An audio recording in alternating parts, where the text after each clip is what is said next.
probably noticed I don't feel about that war the way we were told we were supposed to feel about that war, the way we were ordered and instructed by the United States government to feel about that war. You see, I tell you, my mind doesn't work that way. I got this real moron thing I do. It's called thinking.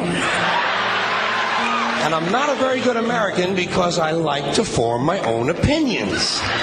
I don't just roll over when I'm told to. Sad to say, most Americans just roll over on command. Not me.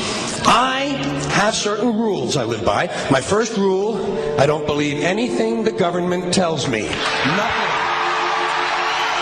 Zero. Nope.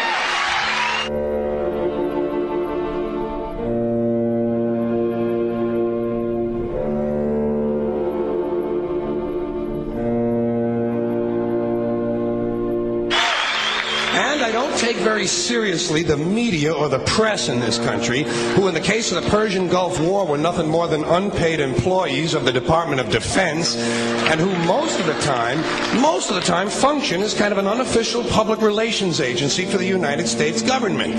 So I don't listen to them. I don't really believe in my country. And I gotta tell you folks, I don't get all choked up about yellow ribbons and American flags.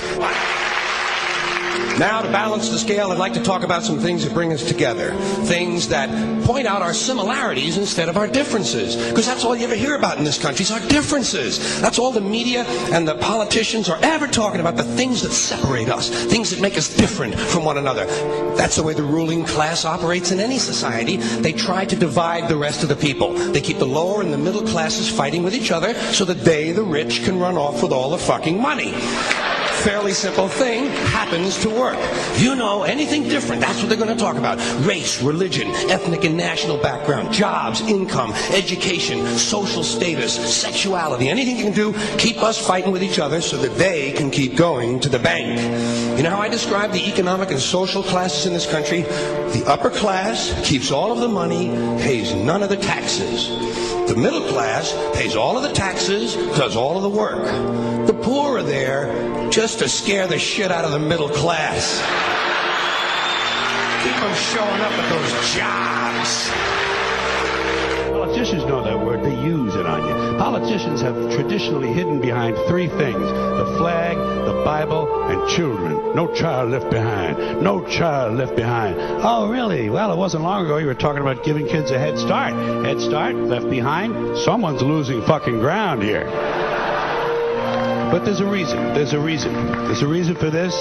There's a reason education sucks, and it's the same reason that it will never, ever, ever be fixed. It's never going to get any better. Don't look for it. Be happy with what you got. Because the owners of this country don't want that. I'm talking about the real owners now. The big, the wealthy, the real owners, the big wealthy business interests that control things and make all the important decisions. Forget the politicians. They're irrelevant. The politicians are put there to give you the idea that you have freedom of choice. You don't. You have no choice. You have owners. They own you. They own everything. They own all the important land. They own and control the corporations. They've long since bought and paid for the Senate, the Congress, the state houses, the city halls. They got the judges in their back pockets, and they own all the big all the big media companies. So they control just about all of the news and information you get to hear. They got you by the balls. They spend billions of dollars every year lobbying to get what they want. Well, we know what they want. They want more for themselves and less for everybody else. But I'll tell you what they don't want.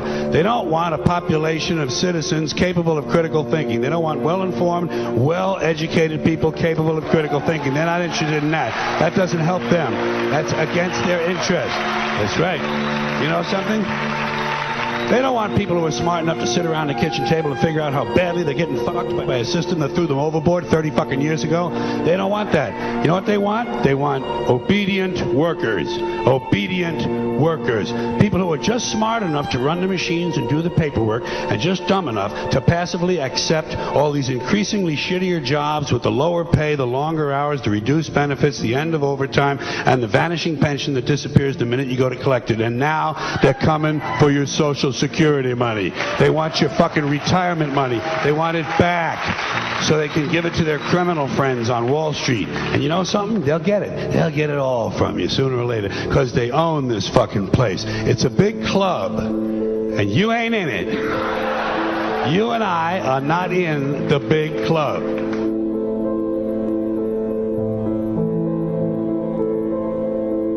The greatest form of control is where you think you're free when you're being fundamentally manipulated and dictated to. One form of dictatorship is being in a prison cell and you can see the bars and touch them. The other one is sitting in a prison cell but you can't see the bar, you think you're free. What the human race is suffering from is mass hypnosis. We are being hypnotized by people like this.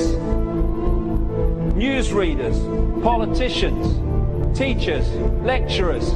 We are in a country and in a world that is being run by unbelievably sick people. The chasm between what we're told is going on and what is really going on is absolutely enormous. The greatest hypnotist on planet Earth is a oblong box in the corner of the room. It is constantly telling us what to believe is real. Historically, the control and manipulation of political opinion has been the Freemasons' main weapon in gaining control of countries and states. Once in control of the rulers and politicians of a country, laws and political structures could be changed in accordance with their agenda. However, since restricting the body does not necessarily mean restricting the mind, the Freemason recognizes that their plan for a global government hinges completely on subduing the masses to their agenda, and thus eliminating opposition to their cause. And the greatest threat to their plan, posing more danger than any army or law, is the threat of a free-thinking mind. In order to eliminate this threat and to achieve their objective, the Masons have set about the boldest plan ever devised: the complete control of every aspect of human life, your life. And the weapons they are using against you are in your very homes, entertaining you and your children, and gradually indoctrinating you without you even realizing.